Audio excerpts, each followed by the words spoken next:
Sean Strickland versus Dricus Du Plessis number 2 is now happening at UFC 312 for the middleweight champion. Now, who's going to win this fight? Well, first of all, who's going to win this fight? Let's take a look at their latest performances in which Sean Strickland fought Dricus Du Plessis, and it was a very close fight. Both went back and forth, both had some great shots and kicks. Sean Strickland completely outlanded Dricus Du Plessis, but they still gave it to Dricus Du Plessis.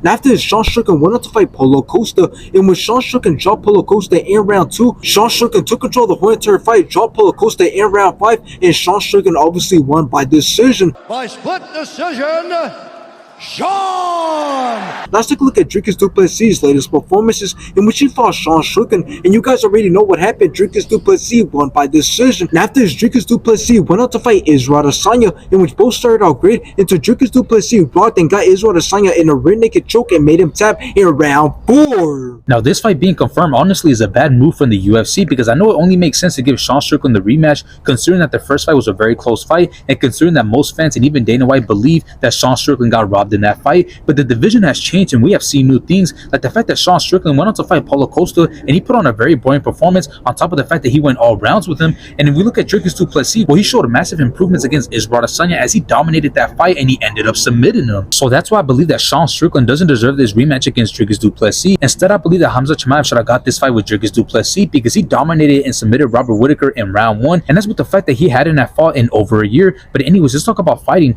Well, in their first fight, it was a very close fight, but it was obvious that Sean Strickland outlanded Dricus Du Plessis and left his face unrecognizable. But what's important to look at is the fact that Sean Strickland struggled to defend some of Dricus Du Plessis' takedowns, which I believe is going to be the key to victory in this fight, since we've seen that Dricus Du Plessis was able to take down Sean Strickland and Israel Adesanya pretty easily. So in this fight, I want to see Dricus Du Plessis focus more on taking Sean Strickland down and controlling him on the ground and working towards a submission, because I think he can easily do that, and also because I don't want to see him give Sean Strickland a chance on the feet, because he runs a risk of getting stopped or getting outperformed, which will lead to another close fight that will be left in the hands of the judges. But anyways, I got Dricus Du Plessis winning this fight, and I think he can get the submission.